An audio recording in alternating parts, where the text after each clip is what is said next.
Let's get dirty! What is dirt? It's the stuff that I'm told grass grows out of, the very ground beneath us. But most importantly to this video, it's a video game. Dare I say, the perfect type of video game to start with. I'm Panda Raige. I'm not a gamer yet, just a girl trying to survive her husband's 200+ game Steam library. Relationship side quest accepted. So what's the scoop on dirt?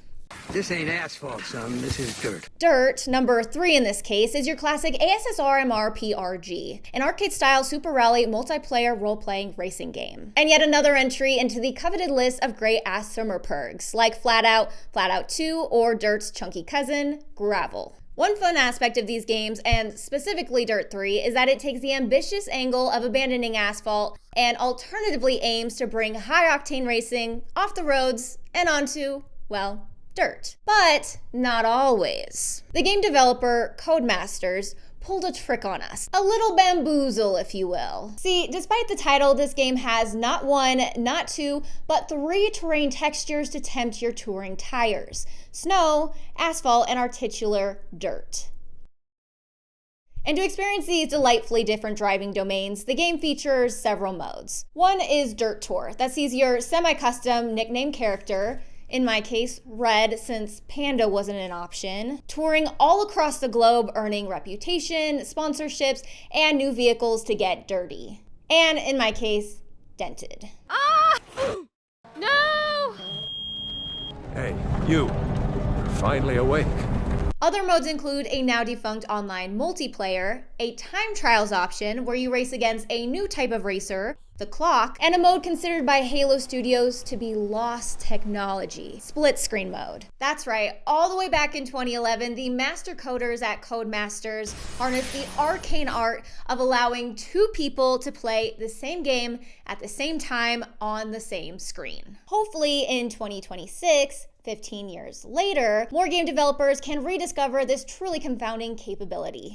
Part of the reason I started this journey is to find games that me and my hubby could enjoy together. In that regard, Dirt 3 absolutely delivered. We had a lot of fun playing together, and it really helped me to see how he played versus my naturally terrible instincts. Now, as fun as losing my husband in split screen was, I spent the majority of my time in the tour mode. This is essentially like a campaign or a story mode that you'd see in other games. The Dirt Tour follows your intrepid character as they plot their car racing career across the globe, from the snowy peaks of Aspen, Colorado, to the tight streets of Tokyo, Japan. The winding tracks of Monaco's Monte Carlo, to one of the many dilapidated metalworks of Michigan. Seriously, all the others have at least a nearby city or tourist destination, but Michigan just gets Smelter.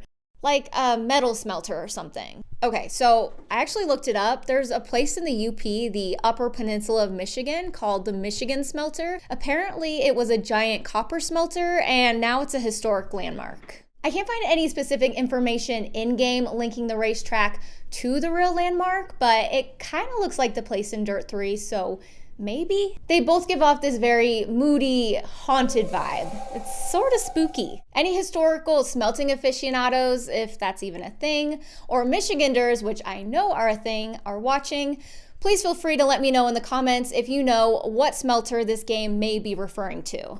Is this like the secret tetanus-tainted Disneyland of Michigan?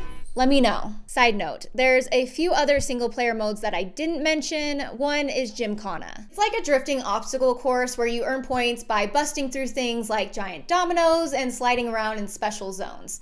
I tried it a few times and I really struggled. The game has a variety of race types inside these modes. Races that include Trailblazer, Rally, Rallycross, Head-to-Head, and Land Rush. Land Rush being my favorite, as you trade your rally car for a truck or a buggy. They're a lot bouncier and very fun to catch air with. So we know what dirt, how dirt, but why dirt? Where is Gamora? Who's Gamora? Why is Gamora? Side note, by this point in the recording of this, I have said dirt so many times that it has lost all meaning. This is not a cry for help. This is a script.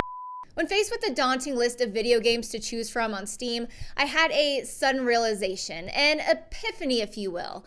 I don't actually know how to play video games. See, these panda paws haven't used a controller or a keyboard to move in, well, practically ever. So I needed a game that was easy to understand and get into. I speed daily just to get my fix of chips and salsa, so driving a car in game wasn't some nebulous concept. All I really needed to get started was how to go fast and how to turn.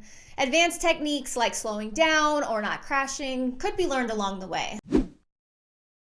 Simply put, it's simple. Racing games only need about 3 key controls: stop, go, and turn. It doesn't require constant camera control, there's no intense button combinations to memorize, just driving, reacting, and learning the basics of racing. See, when someone like me tries to play a video game, it feels like trying to learn a new language. We're given a strange contraption covered in buttons, triggers, bumpers, and sticks that all need to be used in varying combinations just to try to play, let alone win. Only needing one stick to think about really helped address the overall learning curve that I always associated with gaming, a learning curve that put me off for a long time. First-person games like Cyberpunk or Call of Duty are some of my biggest challenges. My husband had me try them out just to see where my skill set was, and it was a total fail. Moving and looking at the same time is going to be one of my biggest hurdles going forward. I'm hoping to get there in a year, but realistically, it's probably going to take me more like 5 years. Another thing that helps with the difficulty is the line. Is this where the line starts? In my playthrough, you may notice this fancy green line here. No, the track doesn't have its own racing stripe. It's actually because I'm bad. And it helps me to be less bad by showing me where and how fast I should be taking these turns. Think of it like training wheels for people who don't instinctively know how to hit those apices. After playing, I found out that hitting the apices is when you get as close as you can to the most prominent part of the curve or turn. There's different types, but essentially you're supposed to go wide into the turn, tight into the apex, and wide on the exit to go the fastest. And I'm very bad at it. First, let's talk about the intimidation factor. If a racing game doesn't have a banana peel or a blue shell, I'm out. Initially, I thought Dirt 3 was going to be like other racing games I've seen that focus on the vehicles and tuning cars to a high degree, a very technical experience. But I was wrong. The visuals, the music, the overall vibes, chef's kiss. It's arcadey in a great way. My favorite part was the setting. I went from being a girl who hates driving in the rain to being totally obsessed with these moody racetracks in Michigan. It's hard to pick a favorite location, but 2 that really stood out to me were Aspen and Finland. Finland was just gorgeous. Speeding through the forest where the heart and soul of real-world rally racing lives was an awesome experience. And Aspen? Oh my. Oh my. Talk about pretty. The Winter X Games track was cool during the day, but I did a night race here and I could not focus with the beautiful fireworks exploding in the sky. At least that's my excuse for crashing that time. I've officially added every location in the game to my real life travel bucket list. I also really appreciated some of the details that were added to the races, such as the fireworks or the crowd of people that were cheering on the side of the tracks. Some races take you through buildings or tunnels and even over bridges. Every race really feels different. Pair that with the environmental effects like the raindrops on the windshield and the dirt and snow kicking up from the tires.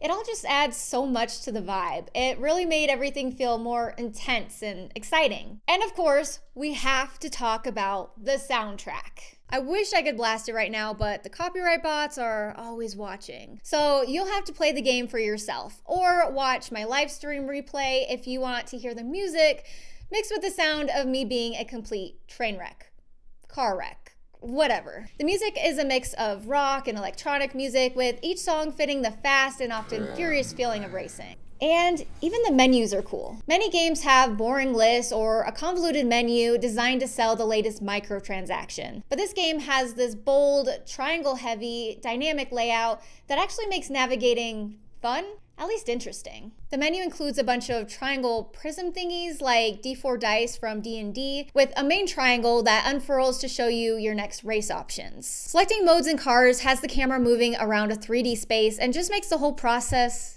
Yeah, interesting. As someone who doesn't pay attention to cars, the game shows them off in an enticing way. I have heard some complaints about the dialogue and how it can be repetitive after hours of playing. Awesome race. You should upload the highlights onto YouTube for your fans to watch. And yeah, I agree. At first, I loved the dialogue. It made me feel immersed in the game. But after my second playthrough, it's the exact same unskippable dialogue that just kind of drags. When some of those lines go on for 30 seconds to a full minute, it gets frustrating pretty fast. That said, I did really like the dialogue during certain races, especially the ones where you had a co-pilot or a navigator calling out upcoming turns. 40, crest, jump, medium left long, keep in over crest. It really made me feel like a real rally racer. Talk to me, Goose. But wait, did it actually pass the test? Every game on this channel will be put through my patented Panda Raige rating review system, the PPRS. First up, the Panda score. This is how much I liked the game and enjoyed playing it. And Dirt 3 gets 3 pandas out of 5. Perfectly Panda playable. I get the appeal and the game does have a lot going for it, but at the end of the day, it's still a racing game and not quite my speed. I definitely will still pick it up though, but probably just for split screen. I originally only planned to play for 30 minutes, but 3 hours later, I was still there, covered in dirt and having a blast. The game made me feel comfortable with the controller and this 200+ game challenge. It also took the scary out of video games and became my gateway to further gaming. I used to wonder how my husband could play for hours, and now I'm the one who won't put the controller down. Next up, the Rage rating. This is how much I wanted to throw my controller out the window. And this game gets a 2 out of 5, a pestered panda. Don't get me wrong, the drifting definitely tested my patience, but overall, I was smiling way more than I was screaming. So if you're new to gaming, or if you've been too intimidated to try a racing game because you're not a car person, you can start with this one. If you've made it this far, thank you. If you want to join in on the pandemonium, I'd really appreciate it if you subscribe down below. I have a large Steam library to get through, but suggestions are always welcome, so please let me know if there are any games that you'd like to see me try. Hint, the next one that I'm working on might be cat-based.